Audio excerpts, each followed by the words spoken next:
नमस्कार दोस्तों, कैसे हैं आप? मैं हूं गौरव और ये है ट्रांसफॉर्मेशंस। रिसेंटली यूएसए ने या कह सकते हैं यूनाइटेड स्टेट्स ऑफ अमेरिका के प्रेसिडेंट जो कि डोनाल्ड ट्रंप, उन्होंने H1B वीज़ाज़ के प्राइस काफ़ी ज़्यादा बढ़ा दिए, जो कि पहले लगभग 6 लाख रुपए करीब-करीब हुआ करते थे और फिलहाल आगे चल के $100,000 या कह सकते हैं 88 लाख रुपए इंडियन नंबर से इंडियन मुद्रा में हो गए हैं, क्योंकि फिलहाल $1 लगभग 88 इंडियन रुपीज़ का है, जो कि थोड़ा बहुत बढ़ता-घटता रहता ही है। और उसके बाद काफ़ी लंबा चर्चा इस चीज़ पे चालू हो गई प्रिंट मीडिया में, सोशल मीडिया में, नेशनल मीडिया में कि इससे ओवरऑल अमेरिका का ही नुकसान है। और क्योंकि इंडिया का जो टैलेंट है, भले वो टेक्निकल टैलेंट है, मैनेजमेंट बेस्ड टैलेंट है, आईआईएम से, आईआईटी से और भी डिफरेंट डिफरेंट बड़े-बड़े इंस्टीट्यूशन से पढ़ने के बाद बच्चे अमेरिका में जाके काम करते हैं, उनकी डिफरेंट बड़ी-बड़ी मल्टीनेशनल कंपनीज़ को जाके मैनेज आउट करते हैं, कुछ सीईओ हैं, कुछ डायरेक्टर्स हैं, ओवरऑल मैनेजमेंट है। और अगर इस तरीके की चीज़ें होंगी तो ओवरऑल अमेरिका का ही नुकसान होगा। जैसा कि आप सब जानते ही हैं कि अमेरिका लगभग 85,000 H1B वीज़ाज़ हर साल जारी करता है, जो आगे चल के ग्रीन कार्ड और परमानेंट सिटीजनशिप में कन्वर्ट होते हैं। और उनको एक्वायर करने वाले लगभग 71% इंडियंस हैं और लगभग 11% चाइना के लोग हैं।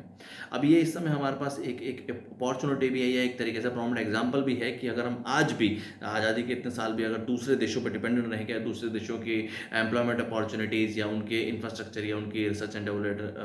डेवलपमेंट या कह सकते हैं यूनिवर्सिटीज़ या ओवरऑल लेबोरेटरीज पे फोकस करेंगे, तो ये हमारा इस तरीके का ही हाल होगा। हमारे लिए ये बिल्कुल भी कंसर्न का इशू नहीं होना चाहिए कि ये जो डिसीजन है इससे अमेरिका का नुकसान होगा या किसका नुकसान होगा। हमारे लिए ये प्रोमिनेंट एग्जाम्पल है कि किस तरीके से हमें अपने देश के अंदर इंफ्रास्ट्रक्चर डेवलप करना है, रिसर्च एंड डेवलपमेंट का, एक साइंटिफिक टेम्परामेंट का, हमारी जो रिसर्च एंड लेबोरेटरीज है रिसर्च एंड डेवलपमेंट की, एक तरीके से यूनिवर्सिटीज़ है, उनको इस तरीके से बनाना है कि जो हमारे देश का टैलेंट है, भले ही वो आईआईटीज़ का हो, एनआईटीज़ का या और भी प्रोमिनेंट इंस्टीट्यूशंस का हो, आईआईएम्स का, वो हमारे देश में ही रहे और हमारे देश की प्रगति के लिए योगदान दें और हमारे देश को आगे लेके जाएँ। क्योंकि उन सब लोगों में टैलेंट है, वो अमेरिका में जाके एक तरीके से प्रोमिनेंट एग्जाम्पल प्रूव करते हैं या अपनी एबिलिटीज़ प्रूव करते हैं और अमेरिका को आगे लेके जाने का काम करते हैं। अभी रिसेंटली हमने देखा कि जिस तरीके से इंटरनेशनल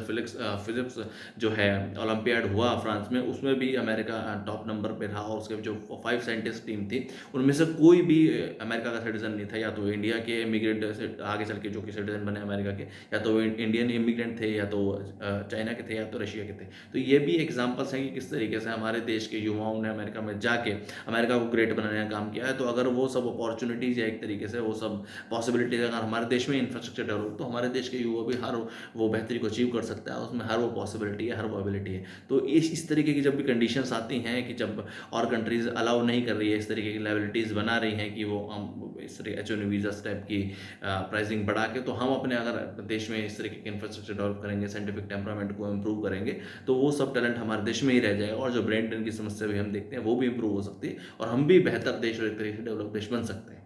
जय हिंद, जय भारत।